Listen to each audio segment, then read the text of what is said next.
Pertama adalah niat. Niat, okey. Niat ni sahabat-sahabat yang dirahmati Allah sekalian. Niat ini memang kita selalu bincang, memang kita selalu ulas, memang kita selalu bahas. Tapi dia memang kena sentiasa diulang bahas. Sentiasa diulang huraikan. Sebab niat ini dinukilkan daripada Al-Imam Sufyan Ats-Tsauri rahimahullah. Ulama hadis besar, ulama besar, ada mazhab tersendiri. Yang Imam Ats-Tsauri kata, ma'alajtu syai'an ashadda alayya min qalbi. Tiada sesuatu yang aku cuba rawat yang lebih susah bagi diri aku ini daripada nak merawat hati aku.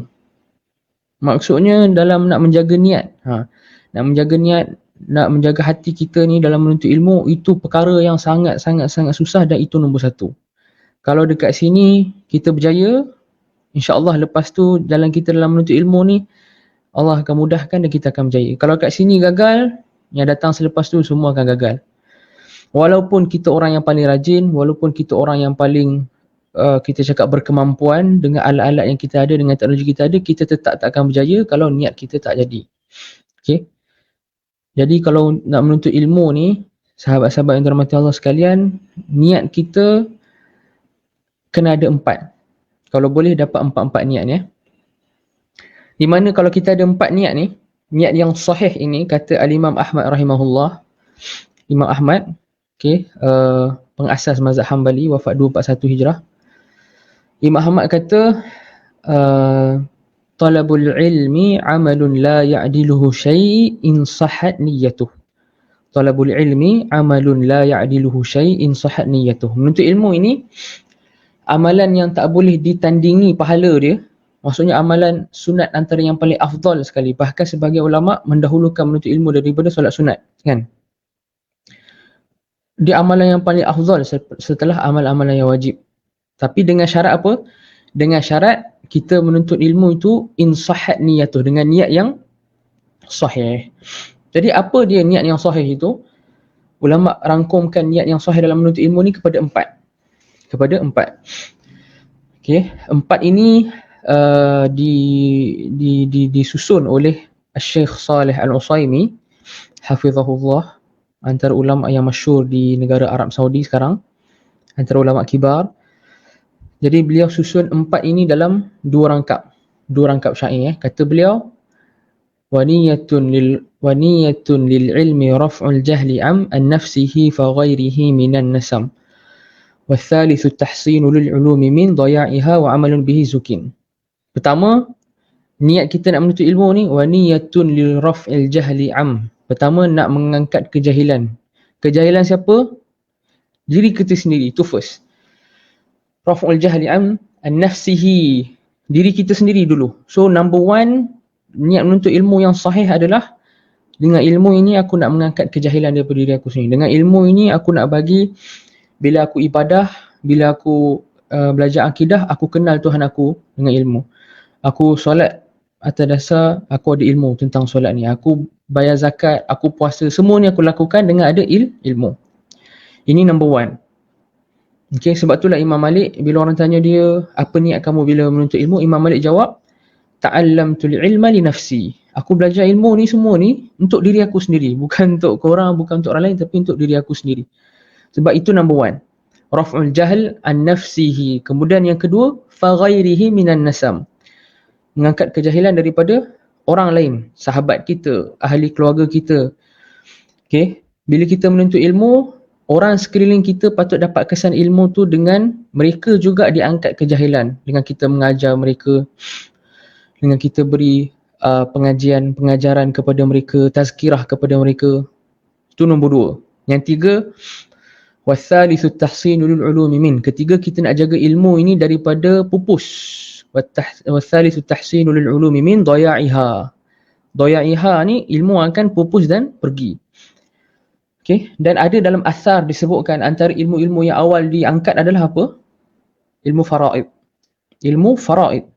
Sebab tu para ulama salaf kita sangat galakkan orang belajar ilmu faraid, sebab ilmu faraid antara ilmu yang pertama diangkat. Okay. So kita belajar, yang ketiga kita niat, ya Allah, dengan aku belajar ni aku tak nak ilmu ni pupus. Kalau antum student Quran Sunnah, antum tak nak pakar hadis, pakar tafsir, pakar qiraat ni hilang kat muka bumi ni. Tak nak nanti manusia hidup dalam kejahilan, tak tahu cara bacaan Quran ni betul ke tak betul baca macam ni.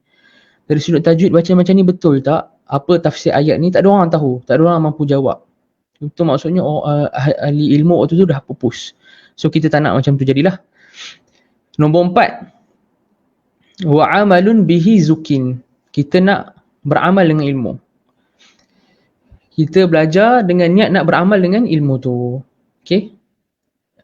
Sebab amal ini dia penentu kepada adakah niat kita sahih dan adakah kita ni diberkati dalam menuntut ilmu. Sebab kalau kita orang yang kuat belajar tapi tak ada amal, ditakuti kita akan masuk neraka. Bahkan mungkin kita masuk neraka lebih awal daripada orang-orang musyrikin. Okey. Sebab itulah kata Imam Ibn Raslan, ulama besar mazhab Syafi'i, dalam matan Zubat. Zubat ni fiqh mazhab Syafi'i. Beliau kata dekat mukadimah matan beliau ni, fa'alimun bi'ilmihi lam ya'malan mu'azzabun min qabli ubadil wathan. Seorang alim yang tidak beramal dengan ilmu dia, fa'alimun bi'ilmihi lam ya'malan, apa jadi kat dia? Mu'azzabun min qabli ubadil wathan. Dia akan diazab sebelum penyembah-penyembah berhala datang. Sebelum penyembah-penyembah berhala masuk neraka, dia dah kena azab dulu dah. Sebab dia tak beramal dengan ilmu dia. Okay? Jadi nombor 4 ni sangat penting. Sebab itulah kata Sayyidina Ali radhiyallahu anhu, Amirul Mukminin, okay, Ali bin Abi Talib, Sayyidina Ali kata, al-ilmu yahtifu bil amal fa in ajabahu wa illa irtahal. Ilmu ini dia menyuruh kita supaya dia tu diamalkan. Kita yang mengaji ni, yang mengaji ilmu agama ni, kita yang belajar ni, ilmu tu sebenarnya panggil kita. Oi, Aziz sebagai contoh. Ingat, Aziz, kau tahun ni dah, kenapa kau tak buat? Kau tahun ni dah, kenapa kau tak buat kan? Kenapa kau tak tinggalkan? Kenapa kau tak buat? Ilmu tu panggil tuan dia supaya dia beramal. Fa in ajabahu, kalau dia jawab, kalau dia menyahut seruan ilmu itu, maka ilmu tu akan kekal. Siapa yang beramal dengan ilmu dia, ilmu tu kekal dalam diri dia. Wa illa irtahal, kalau dia tak beramal dengan ilmu, ilmu tu akan irtahal, pergi. Okay, dia akan lari dan pergi. So pastikan antum ada 4 niat ni. Okay, ana ulang balik. Mengangkat kejahilan daripada diri sendiri, daripada orang lain, terutamanya family kita dan sahabat handai. Ketiga, menjaga ilmu daripada tak nak pupus. Keempat, okay, nak beramal dengan ilmu tersebut. Okay, nak beramal dengan ilmu tersebut. So pertama, betulkan niat antum. Betulkan niat. Kalau Imam Al-Thawri, imam yang wara' dan zuhud pun kata susah nak rawat hati, apatah lagi diri kita sendiri, betul tak? Kan kita sekarang ni kita cakap jujur. Manusia dia ada tabiat. Tabiat dia, hawa nafsu dia kadang-kadang dia menuntut ilmu tu atas dasar duniawi. So dia kena rawat benda tu. Benda tu dia kena rawat sangat-sangat. Okay? Kena betulkan niat. Okay?